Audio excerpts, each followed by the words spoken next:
இந்த வீடியோவில் இப்போ என்ன பார்க்க போகிறோம்னா, தஞ்சாவூர் மாவட்டத்தில் எத்தனை சட்டமன்ற தொகுதி இருக்குது, இந்த சட்டமன்ற தேர்தலில் எவ்வளோ ஓட்டு பதிவாச்சு, எத்தனை சதவீத ஓட்டு பதிவாச்சுன்னு நம்ம பார்க்க இருக்கிறோம். வாங்க வீடியோக்குள்ளே போகலாம். நம்ம பார்த்துட்டு இருக்கிறது தஞ்சாவூர் மாவட்டம். தஞ்சாவூர் மாவட்டத்தில் மொத்தம் 8 சட்டமன்ற தொகுதி இருக்குது. 8 சட்டமன்ற தொகுதி உள்ளடக்கியது தான் தஞ்சாவூர் மாவட்டம். முதலாவது பார்க்கணுன்னா கும்பகோணம் சட்டமன்ற தொகுதி, உரத்தநாடு சட்டமன்ற தொகுதி, அடுத்தது பாபநாசம் சட்டமன்ற தொகுதி, பட்டுக்கோட்டை சட்டமன்ற தொகுதி, பேராவூரணி சட்டமன்ற தொகுதி, தஞ்சாவூர் சட்டமன்ற தொகுதி, திருவையாறு சட்டமன்ற தொகுதி, திருவிடைமருதூர் சட்டமன்ற தொகுதி. நம்ம பார்த்த 8 சட்டமன்ற தொகுதியும் தஞ்சாவூர் மாவட்டத்தில் இருக்குது. தஞ்சாவூர் மாவட்டத்தில் எவ்வளோ ஓட்டு பதிவாச்சுன்னு பார்க்கணுன்னா, மாவட்ட அளவில் 80.63% ஓட்டு பதிவாயிருக்கு. 80.63% ஓட்டு.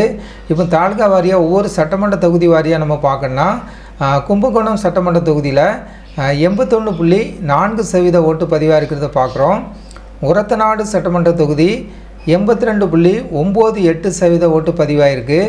பாபநாசம் சட்டமன்ற தொகுதி 80.34% ஓட்டு பதிவாக இருக்கிறத பார்க்குறோம். அடுத்ததாக பட்டுக்கோட்டை சட்டமன்ற தொகுதி 75.42% ஓட்டு பதிவாயிருக்கு.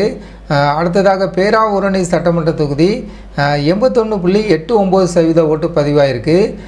தஞ்சாவூர் சட்டமன்ற தொகுதி 77.47% ஓட்டு பதிவாயிருக்கிறத பார்க்குறோம்.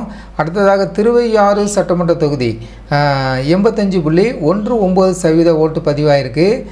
திருவிடைமருதூர் சட்டமன்ற தொகுதி 80.78% ஓட்டு பதிவாயிருக்கிறத பார்க்குறோம். இந்த 8 சட்டமன்ற தொகுதியை நம்ம பார்த்துருக்கோம். நம்ம பார்த்த எல்லாமே தஞ்சாவூர் மாவட்டத்தில் உள்ள சட்டமன்ற தொகுதி தான். ஜனநாயகம் டிவி சேனலுக்கு புதியவராக இருந்தால் ஜனநாயகம் டிவி சேனலை சப்ஸ்கிரைப் பண்ணுங்கள்.